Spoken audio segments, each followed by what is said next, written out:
कैसे हो आप सब लोग।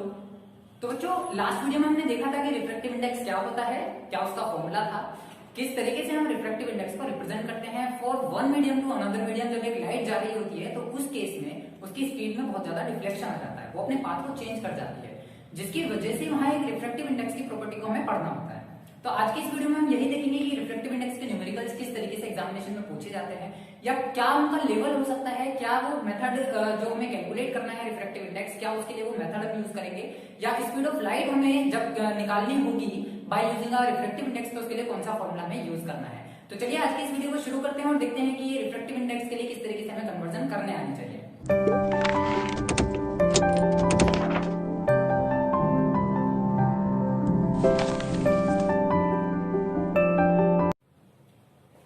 तो बच्चों क्योंकि हम बात कर रहे हैं रिफ्रैक्टिव इंडेक्स के कन्वर्जन को लेकर के, यानी कि रिफ्रैक्टिव इंडेक्स के बारे में, एक बार मैं पहले छोटा सा रिपीटेशन दे देता हूँ कि रिफ्रैक्टिव इंडेक्स क्या था जिसको हमने पढ़ा था। रिफ्रैक्टिव इंडेक्स था स्मॉल एन, जिसको हमने क्या किया था, म्यू से भी रिप्रेजेंट किया था, या तो स्मॉल एन या फिर म्यू, आप इसे किसी से भी रिप्रेजेंटेशन दे सकते हैं। अगर मैं इसके फॉर्मूला की बात करता हूँ तो इसका फॉर्मूला था हमारे पास speed of light in air और वैक्यूम, इन एयर और वैक्यूम। ठीक है, ये आपको अगर मेमोराइज हो रहा हो तो याद आएगा कि ऊपर हमने रखा था speed of light in air और वैक्यूम और नीचे रखा था speed of light in any medium.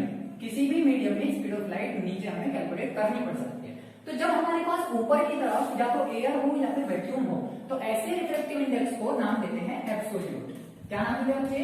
Absolute refractive index. और अगर मैंने खाली आपसे बात करी रिफ्रैक्टिव इंडेक्स के बारे में तो आप यहाँ पर क्या बोलेंगे कि speed of light in any medium, यहाँ पे एक मीडियम 1 हो सकता है और divided by speed of light in medium 2, तो यहाँ पे वो मीडियम 2 हो सकता है। ठीक है, स्पेसिफिकेशन अगर एयर और वैक्यूम का है तो उस केस में हम किसकी बात कर रहे हैं? एब्सोल्यूट रिफ्रैक्टिव इंडेक्स की बात कर रहे हैं। लेकिन अगर रिफ्रैक्टिव इंडेक्स की हमने बात करी है तो उस केस में ऊपर मीडियम 1 में स्पीड देखेंगे और नीचे मीडियम 2 में स्पीड देखेंगे।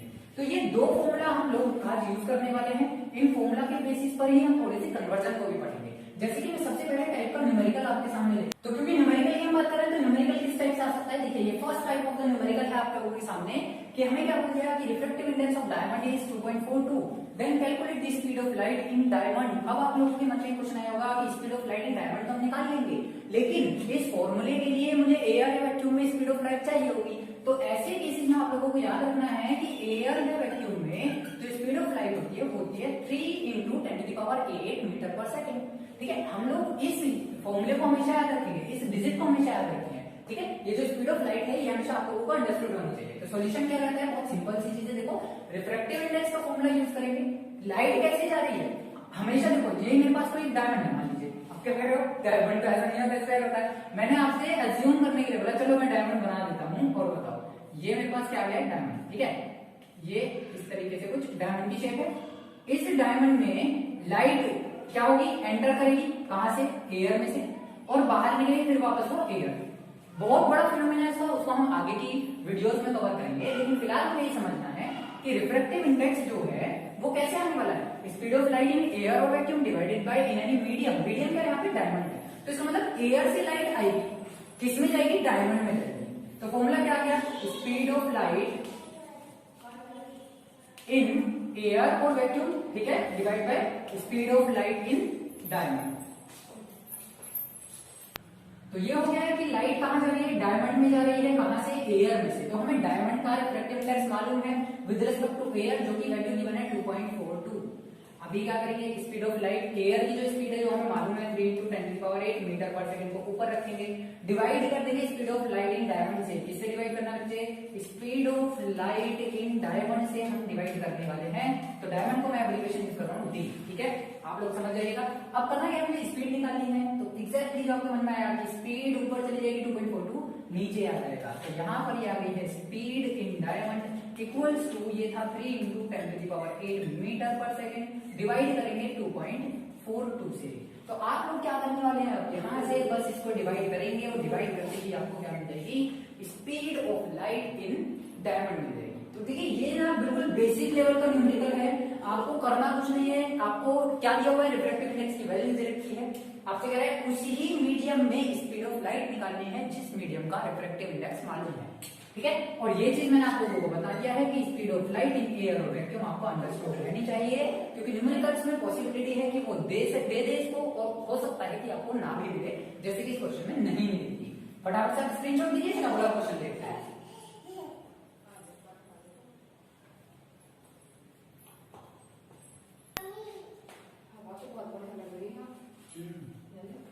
तो अगला न्यूमेरिकल हम यहां लेकर के चलते हैं कि if refractive index of air with respect to glass is 2/3 and चलिए एंड नहीं, थोड़ा सा सिंपल लेते हैं, then find the refractive index of glass with respect to air, with respect to air। ये क्वेश्चन हमें बोला है कि रिफ्रैक्टिव इंडेक्स ऑफ एयर आपको गिवन है विद रिस्पेक्ट टू ग्लास में कितना है 2/3, और क्या पूछ लिया हमसे refractive index of glass with respect to air पूछा है।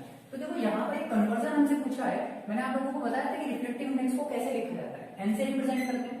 मीडियम में एब्रिविएशंस याद रखने हैं कि ए जो होता है वो एयर के लिए स्टैंड करता है, जी जो होता है वो ग्लास के लिए स्टैंड करता है, डब्ल्यू हमेशा वाटर के लिए स्टैंड करता है, एल हमेशा किसी भी लिक्विड के लिए स्टैंड करेगा, और अगर कहीं पर डी लिखा है तो वो डायमंड को रेफर करेगा, और अगर कहीं पर एस लिखा है तो इसका मतलब वहां पर हमने बात की है किसी सॉलिड के बारे में। ठीक है, तो यहाँ पर हम बात कर रहे हैं एयर और ग्लास को लेकर के, तो ये जो रिफ्रैक्टिव इंडेक्स है वो एयर और ग्लास के लिए लिखा जाएगा, लेकिन लिखने का तरीका क्या है, मैंने बताया था कि 1 और 2 जो होता है उसको हम लिखते हैं n2/n1, और पढ़ने का तरीका क्या था, refractive index of medium 2 with respect to medium 1, जो नीचे वाला होता है उसके रेस्पेक्ट में ऊपर वाले मीडियम का रिफ्रैक्टिव इंडेक्स हम हमेशा कैलकुलेट करते हैं। यानी कि जो ऊपर रखना है वो पीछे आएगा, जो नीचे रखना है वो आगे जाएगा। यानी हम इसको हिंदी में अगर बोले तो क्या बोला जाएगा कि माध्यम 2 का माध्यम 1 के सापेक्ष अपवर्तनांक, यानी माध्यम 1 के सापेक्ष माध्यम 2 का अपवर्तनांक कह सकते हैं। तो इस क्वेश्चन में हमें दिया हुआ है एयर का विद रिस्पेक्ट टू ग्लास, यानी मीडियम 2 को क्या कर दिया, एयर कर दिया, with respect to glass medium 1 को क्या कर दिया, ग्लास कर दिया। अगर मैं इसकी एब्रिविएशन को कहूं कि आप इसका एब्रिविएशन क्या बनाएंगे, तो एग्जैक्टली आप क्या बनाने वाले हैं, मीडियम 2, यानी कि मीडियम 2 कहां आएगा, ऊपर, यानी एयर आने वाला है ऊपर, तो एन ए आ गया ऊपर, और नीचे क्या चला जाएगा, एन जी चला जाएगा, क्योंकि जी स्टैंड्स फॉर ग्लास। तो ये हो गया एन ए एन जी, और अगर मैं इसको ऐसे लिखूं तो ये क्या आने वाला है, एन जी और ये एन ए।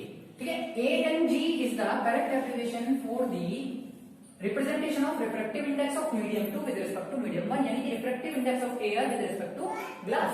तो यहाँ पर ये छोटी सी चीज एक बार पहले हम फटाफट से कोई रिवीजन कर लेते हैं इसका, फिर उसके बाद इस न्यूमेरिकल को सॉल्व करेंगे कि अगर मेरे पास लिखा हुआ है ए एन जी, तो आप इसको कैसे पढ़ रहे हैं, हम इसको पढ़ रहे हैं रिफ्रैक्टिव इंडेक्स ऑफ पीछे वाला, यानी कि रिफ्रैक्टिव इंडेक्स ऑफ ग्लास किसके रिस्पेक्ट में, विद रिस्पेक्ट टू एयर।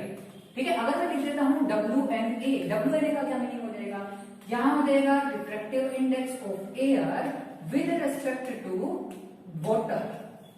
अगला एक को ले लीजिए, चले N A L N G मैंने ले लिया, हाँ बिल्कुल ठीक बात, पीछे से आवाज आ रही है कि refractive index of glass with respect to किसके रिस्पेक्ट में, लिक्विड के रिस्पेक्ट में। बिल्कुल बढ़िया, बहुत बढ़िया, ऐसे चलते रहो। अगर मान लो मैंने ले लिया बेटे यहाँ पे जी एन ए, क्या ले लिया, जी एन ए, तो इसको क्या बोलेंगे, रिफ्रैक्टिव इंडेक्स ऑफ एयर बोलेंगे विद रिस्पेक्ट टू ग्लास।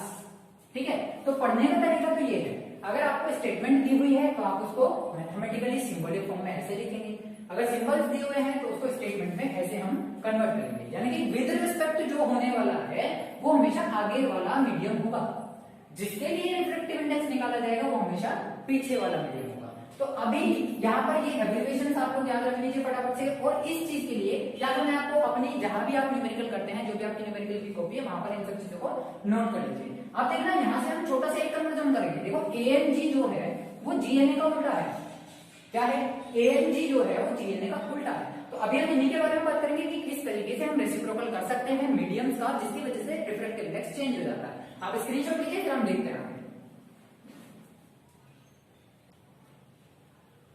तो क्योंकि अभी हम कन्वर्जन की बात कर रहे हैं तो ये हो गया ए एन जी, ए एन जी को हम लिख सकते हैं 1/GNA।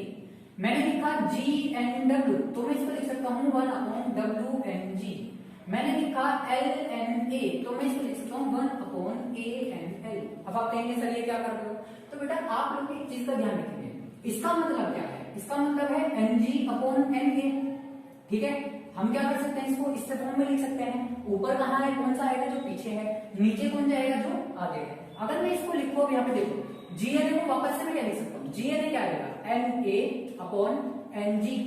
अब ये एन जी कहां चला गया, ऊपर चला गया, तो क्या बचने वाला है, N G upon N A. इसका मतलब ये हुआ कि ए एन जी किसके इक्वल आया, 1 अपॉन जी एन ए के। देखो M G upon N A, ये भी M G upon N A. तो यहां से हमें एक रिलेशन मिल जाता है कि अगर मैं मीडियम्स को चेंज कर दूं, मीडियम्स की पोजीशन को बदल दूं, तो वो रेसिप्रोकल हो जाते हैं एक दूसरे की, यानी कि रिफ्रैक्टिव इंडेक्स का इनवर्स जो होगा वो कैलकुलेट हम आसानी से कर सकते हैं। अभी मैं थोड़ी सी एब्रिविएशन में लेता हूं, देखिए जैसे मैंने दिया S N A, S N A को मैं क्या लिख सकता हूं, एग्जैक्टली ए एन एस, बिल्कुल सही बात है।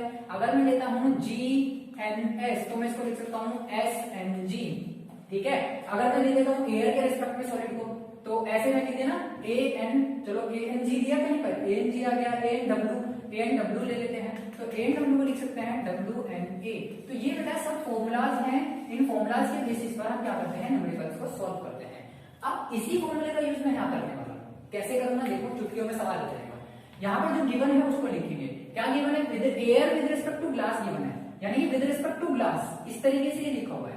रिफ्रैक्टिव इंडेक्स ऑफ एयर आपको गिवन हो गया है ना, और विद रिस्पेक्ट टू ग्लास आपको गिवन है, तो हम इसको क्या लिखते हैं, N A upon N G लिखते हैं। ठीक है, बिल्कुल। अब इसकी जो वैल्यू है वो कितनी दी हुई है क्वेश्चन में, वैल्यू गिवन है 2/3।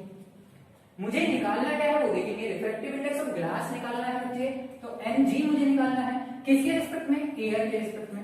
तो ए एन जी जो है, आप क्या देख पाए, जो ए एन जी है वो रेसिप्रोकल है जी एन ए का, तो मैं सीधा सीधा इस फॉर्मूले को यहां लगा दूंगा, reciprocal of G N A, और जी एन ए की वैल्यू ये रही मेरे पास, तो 1/2/3, 3 चला जाएगा उल्टा होकर के ऊपर, यानी मल्टीप्लाई कर देगा, तो ये आ जाएगा 3/2।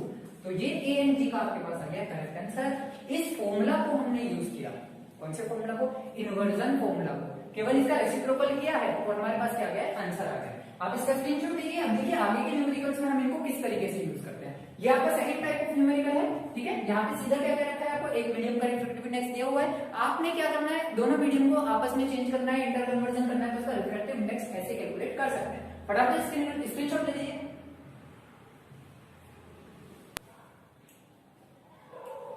तो बेटा अगला क्वेश्चन में ले रहे हैं कि refractive index of glass with respect to air is 9/8 and refractive index of water with respect to, चलिए यहां लिख देते हैं विद रिस्पेक्ट टू, जैसे आ जाए हमारे पास वाटर विद रिस्पेक्ट टू, और इसको ले लेते हैं यहाँ पे एयर, वाटर के लिए ग्लास में ले लेते हैं, is 2/3, then calculate the refractive index of glass with respect to air. मुझे ये निकालना चाहिए, ठीक है। देखो क्या दिया हुआ है, क्वेश्चन को थोड़ा सा टिपिकल कर दिया, टिपिकल करने का मतलब ये नहीं है सॉल्व नहीं होगा, सॉल्व करना बहुत आसान है, केवल आप लोगों को क्या करना है, छोटा सा एक मेथड यूज करना है, थोड़ा सा ट्रिकी है, थोड़ा सा आप लोगों को अपना एक तरीके से कहते हैं कंसाइज माइंड लगाना है ना, कॉन्शियस माइंड का यूज करना है। तो क्या है हमारे पास, देखो glass with respect to air है, तो एन जी किसके रिस्पेक्ट में, ए के रिस्पेक्ट में, refractive index of glass with respect to air कितना गिवन है, 9/8। अगला जो गिवन है कि R I of water with respect to glass, यानी कि विद रिस्पेक्ट टू ग्लास को हमसे बात करें तो जी पहले आएगा, वाटर का दिया हुआ है, कितना दिया हुआ है, 2/3। तीसरी चीज जो पूछी है, रिफ्रैक्टिव इंडेक्स ऑफ ग्लास पूछा है, किसके रिस्पेक्ट में, एयर के रिस्पेक्ट में। अब देखो तीनों बातें अलग अलग है, ये ए एन जी है, जी एन डब्ल्यू है और ए एन जी है। अच्छा a n g refractive index of glass with respect to, चलो यहाँ पे एयर नहीं, क्या ले लेते हैं, refractive index of glass with respect to water पूछ लेता है, विद रिस्पेक्ट टू वाटर, क्योंकि वो तो चीज वही होगी, रेसिप्रोकल का क्वेश्चन हो जाता है। तो glass with respect to water को हम क्या लिखेंगे, ग्लास का वाटर के रिस्पेक्ट में। अब क्वेश्चन को घुमा करके वहां दिया है, तीन चीजें हमने दे रखी है, लेकिन बेटा क्वेश्चन तो बहुत आसान दिख रहा है आपको, क्यों, क्योंकि इसका तो कोई यूज ही नहीं हो रहा, इसका तो कोई यूज ही नहीं हो रहा, क्यों, क्योंकि उसने कहा कि refractive index of water with respect to glass है 2/3, तो आपसे क्या पूछा है, refractive index of glass with respect to water बता दो, तो आप सीधा लिख देंगे 3/2। अभी मैंने आप लोगों को बताया पीछे वाले क्वेश्चन में ऐसे करना है। लेकिन अगर मैं यहाँ पे चेंज कर देता हूँ, इसको ऐसे लिख दूं कि calculate the refractive index of glass या चलो refractive index of water with respect to air, ये आपसे पूछ लिया गया इस क्वेश्चन में, तो आप क्या करेंगे। अभी तो बहुत सिंपल सा था, मैंने आपको क्या कहा, 3 चीजें दे रखी हैं, लेकिन उनमें से एक ही मीडियम का रेसिप्रोकल आपसे पूछ लिया, ऐसा भी कर सकता है। अदरवाइज क्वेश्चन में चेंज कर सकता है क्या, कि refractive index of water with respect to air निकालो, तो NW निकालना है विद रिस्पेक्ट टू ए। अब देखो क्या ये आपके पास है, क्या हमारे पास ए और डब्ल्यू का कोई रिलेशन है, पूरे में कहीं भी कोई रिलेशन नहीं है। तो ऐसे केसेस में बेटे क्या करना है आपको, पहले आप इनको लिखना शुरू करो। ANG जो था क्या लिख सकता हूं, NG/NA लिख सकता हूं, ठीक है बिल्कुल। इसकी वैल्यू कितनी है हमारे पास, 9/8 है। अगर मैं कहूं तो वैल्यू कितनी है, 9/8। अगर GNW की मैं बात करूं बच्चे, तो ये क्या हो जाएगा, NW/NG, जिसकी वैल्यू है 2/3। अभी मुझे जो निकालना है उसको लिख लेते हैं, NW/NA मुझे फाइंड आउट करना है। अब यहां आप सोचिए कि NW/NA कब बचेगा, बताइए कब बचेगा। हाँ, आप में से कुछ लोग समझ गए होंगे एकदम से कि अगर मैं इन दोनों की मल्टीप्लाई कर दूं तो NG से NG कैंसिल आउट हो जाएगा और क्या बचेगा, NW/NA बचेगा। तो हमने क्या करना है, इन दोनों को मल्टीप्लाई कर देना है, यानी कि ANG मल्टीप्लाई कर देना है GNW से। तो जैसे आप मल्टीप्लाई करते हो तो ये वैल्यू आ जाएगी NG/NA मल्टीप्लाई कितना बचने वाला है, NW/NG, और इनकी जो वैल्यूज है वो कितनी है वो लिख देंगे 9/8 मल्टीप्लाई 2/3। बताओ क्या करेंगे, NG से NG कैंसिल आउट कर देंगे, क्या बचा बेटा, NW/NA बचाना। NW/NA की वैल्यू कितनी है, 3 3 9 2 4 8 दैट इज 3/4। तो NW/NA मेरे पास आ गया। अब क्वेश्चन में क्या पूछा था, यही तो पूछा था, NW/NA की वैल्यू निकालो। तो इसका मतलब ये जो आंसर हमारे पास आया किसका आया, रिफ्रैक्टिव इंडेक्स ऑफ वाटर आया विद रिस्पेक्ट टू एयर। तो हम क्या कर सकते हैं, दो रिलेशन का यूज करके किसी तीसरे रिलेशन के लिए क्या कर सकते हैं, रिफ्रैक्टिव इंडेक्स को कैलकुलेट कर सकते हैं। अभी कुछ लोगों का शायद किसी कुछ डाउट होगा मन में, आप फटाफट से पहले इसका स्क्रीनशॉट लीजिए। मैं एक और ऐसा क्वेश्चन देता हूं, आप लोगों का जो कंफ्यूजन है वो क्लियर हो जाएगा। तो बेटे नेक्स्ट क्वेश्चन हम ले रहे हैं यहाँ पे कि refractive index of water with respect to air is 4/3 और refractive index of glass with respect to air is 1/3. Then find out the refractive index of air with respect to, क्या ले लेते हैं, देखो अभी क्या क्वेश्चन में वाटर का विद रिस्पेक्ट टू एयर लिया है, ग्लास का विद रिस्पेक्ट टू एयर लिया है, चेंज कर लेते हैं। Refractive index of water with respect to glass, with respect to glass, एक बार हमें ये निकालना है। दूसरा इसी में मैं कहता हूं glass with respect to air, glass with respect to water. तो इसी क्वेश्चन में हम दो तरीके की क्वेश्चन को सॉल्व करेंगे। क्या क्या गिवन है आपको पता है, refractive index of water with respect to air 4/3, refractive index of glass with respect to air मालूम है 1/2। दोनों का जो रेस्पेक्टिव मीडियम है वो एक जैसा है, लेकिन जो हमें कैलकुलेट करना है वो इररेस्पेक्टिव हो, यानी कि वाटर का विद रिस्पेक्ट टू ग्लास निकालना है, जैसे इसका रेसिप्रोकल निकालना है। तो सॉल्यूशन में क्या कह रहा है कि आप लिखेंगे सबसे पहले ऊपर वाली स्टेटमेंट, तो n किसका मालूम है मुझे, वाटर का, किसके रेस्पेक्ट में, एयर के रेस्पेक्ट में, कितना है 4/3 है। कोई डाउट यहां तक बताओ, किसी को कोई डाउट हो तो बता देना, कमेंट कर देना, तुरंत एकदम से आप लोगों की कमेंट की एक सेपरेट वीडियो तैयार की जाएगी। A and W equals to क्या है, 4/3 है। दूसरा देखा अगर मैंने तो वो क्या दिया हुआ है, एन डब्ल्यू एन ए दिया हुआ है, sorry reflective index of glass दिया हुआ है, एन जी दिया हुआ है, किसके रिस्पेक्ट में, ए के रिस्पेक्ट में, कितना है 1/2 है। निकालना क्या है, refractive index of, first case में रखना है रिफ्रैक्टिव इंडेक्स ऑफ वाटर निकालना है, विद रिस्पेक्ट टू ग्लास निकालना है। दूसरा केस जो है वो ये बनेगा, refractive index of glass with respect to water. अभी देखो फिर से वही सेपरेट में स्प्लिट करेंगे, तो बेटा मैं लिख सकता हूं NW/NA, कोई डाउट, NW ऊपर चला जाएगा, NA नीचे आ जाएगा। सिमिलरली यहां से NG ऊपर चला जाएगा, NA नीचे आ जाएगा। यहां से अब मुझे जो निकालना था उसको भी मैं स्प्लिट करूंगा, यानी कि NW/NG मुझे कैलकुलेट करना है। बचाना क्या है, NW और NG।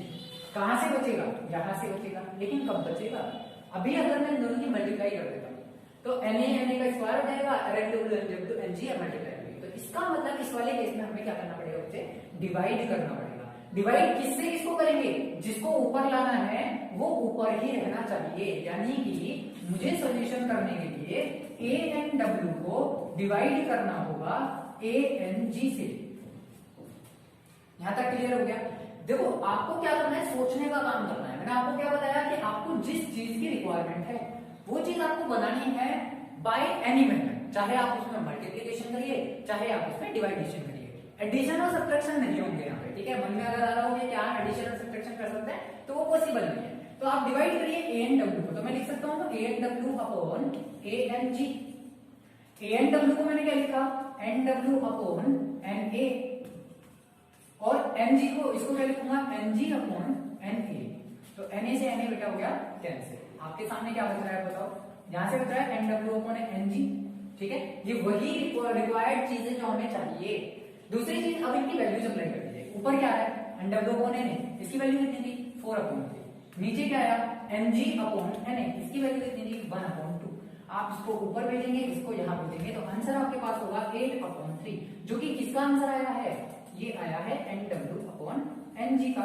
और NW अपॉन Ng को मैं लिखूंगा GNW। तो ये हमारे पास हो गया है correct answer for the first case. First case में क्या था, वो पूछा है वाटर का विद रिस्पेक्ट टू ग्लास। तो ये आपके पास आ गया है refractive index of water with respect to glass. अभी मुझे सेकंड केस करना है। सेकंड केस है WNG। तो बताओ WNG क्या है, GNW का रेसिप्रोकल नहीं है क्या। अब या तो आप ऐसे ही करिए इसको, ठीक है, बड़ा मेथड करिए कि इस बार Ang को डिवाइड कर देंगे AnW से, आप उल्टा डिवाइड करेंगे तो आपका आंसर आ जाएगा। अदरवाइज आप क्या करते हैं, ऊपर वाले जो आपका आंसर आया है उसी को फॉलो करेंगे कि WNG जो है वो GNW का रेसिप्रोकल है, और GNW का जो आंसर आया है वो है 8 अपॉन 3। तो 3 आ जाएगा ऊपर, इट मींस यहाँ पे आंसर आने वाला है WNG का 3 अपॉन 8। तो बच्चों इस तरीके से हम रिफ्रैक्टिव इंडेक्स के फॉर्मूलाज को यूज करके रिफ्रैक्टिव इंडेक्स के बहुत सारे क्वेश्चंस को सॉल्व कर सकते हैं, ठीक है। तो ये आपका कौन सा टाइप हो गया, थर्ड और फोर्थ टाइप के जो न्यूमेरिकल्स हैं, जिनमें आपके सामने एक से ज्यादा या दो से ज्यादा मीडियम्स होंगे और तीसरे में उसका रिलेशन पूछा गया होगा। इस टाइप के न्यूमेरिकल्स आपसे बोर्ड के एग्जाम में पूछे जाते हैं। फटाफट से आप इसका स्क्रीनशॉट ले लीजिए, फिर आगे चलते हैं।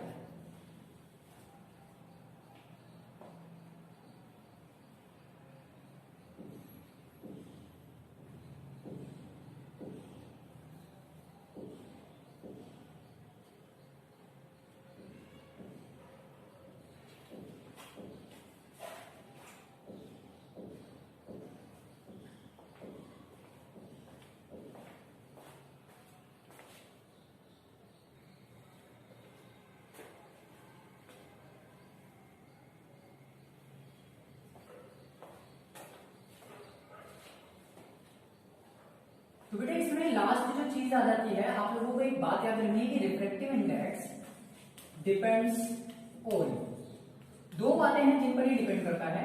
पहली चीज नेचर ऑफ मटेरियल और मीडियम, जिस मीडियम के लिए या जिस मटेरियल के लिए हम बात कर रहे हैं उसकी नेचर कैसी है, इस बात पर रिफ्रैक्टिव इंडेक्स डिपेंड करेगा। दूसरी जो चीज है वो ये है कि depends upon the wavelength,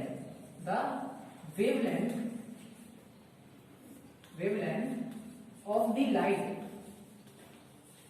wavelength का मतलब है कि कलर पर, हम सीधे सीधे ये कह सकते हैं कि कलर पर डिपेंड करेगा। जिस कलर की हम लाइट लेकर के चलेंगे उसके लिए रिफ्रैक्टिव इंडेक्स क्या करता है, डिफ्लेक्ट करता है। आप ज्यादा जैसे कि रेड कलर से विब्ग्योर तक जाते हैं, है ना, विब्ग्योर का एक सीरीज आप लोगों को मालूम है, छोटी क्लासेस तक पढ़ते हैं। जो विब्ग्योर है वहां पे जो वेवलेंथ है, जो फ्रीक्वेंसी है लाइट की, वो रेड से लेकर के कहां तक, मतलब विब्ग्योर में हम जो बात करें, देखो विब्ग्योर यानी कि ये क्या है, violet, indigo, blue, green, yellow, orange, red. तो ये कौन सा सीक्वेंस हुआ, वेवलेंथ का इंक्रीजिंग ऑर्डर हुआ।